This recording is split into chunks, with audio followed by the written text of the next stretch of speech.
السلام علیکم۔ بسم اللہ الرحمن الرحیم۔ مرید اور مرشد خانقاہی نظام۔ یہ بود و نبود کیا ہے کس کو معلوم، افلاک کی جو ادا ہے کس کو معلوم، سب راز ہیں کہکشاں کی گردش کے عظیم، خورشید میں کیا چھپا ہے کس کو معلوم۔ انسان کی اس دنیا میں آنے کے بعد ایک نظام قائم ہوا۔ انسان اس نظام میں بندھا ہوا ہے۔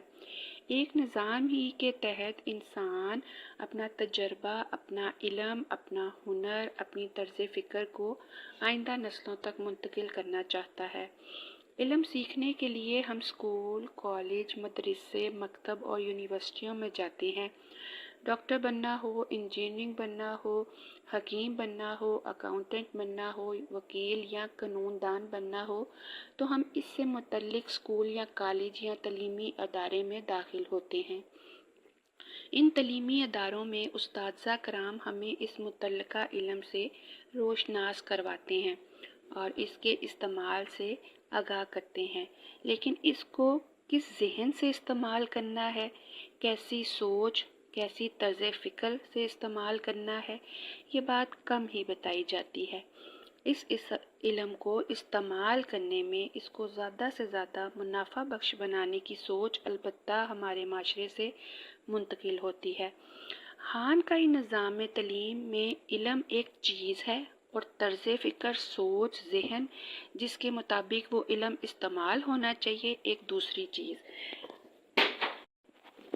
یہاں طرز فکر کو علم سے زیادہ ضروری اور اہم قرار دیا جاتا ہے۔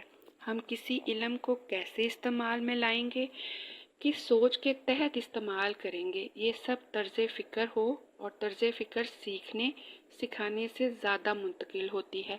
بالکل ویسے ہی جیسے ماں باپ کی طرز فکر اولاد کو منتقل ہوتی ہے اور اولاد اسکول، کالج، یونیورسٹی سے علم حاصل کرنے کے بعد اسی علم کو اسی طرز فکر کے مطابق استعمال کرتی ہے جو اس کو اس کے والدین سے منتقل ہوتی ہے۔